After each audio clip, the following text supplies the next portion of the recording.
Hi friends, welcome to my channel lil mice kitchen.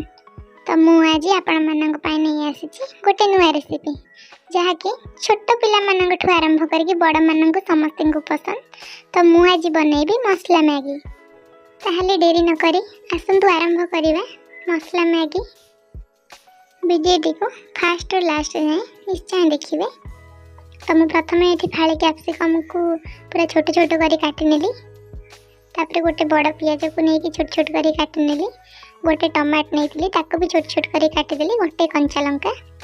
तो से सब छोट छोट करी काटिदेला पर मोटी कड़ाई रे तेल गरम करदेली। तो तेल गरम हो गले मोटी पियाज को पकई टिके फ्राए करनेली।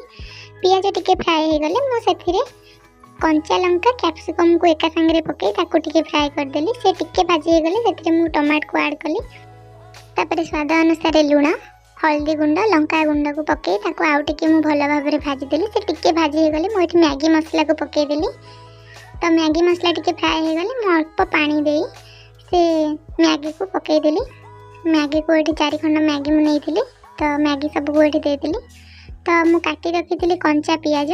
तो मु कंचा पियाज को ये ऐड कली। तो आउ अल्प टिके पानी दे मुझे घोड़े नेली।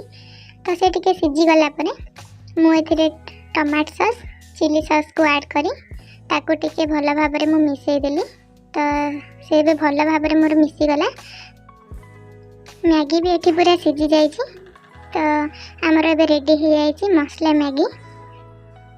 जदि मो वीडियोटी आपण मानक भल लागि थाए ताहले मो वीडियोटी को गोटे लाइक करिवे। मो चैनल को सब्सक्राइब करिवे। वीडियोटी केमती लागला कमेंट माध्यम रे निश्चय जणाइबे। Thank you.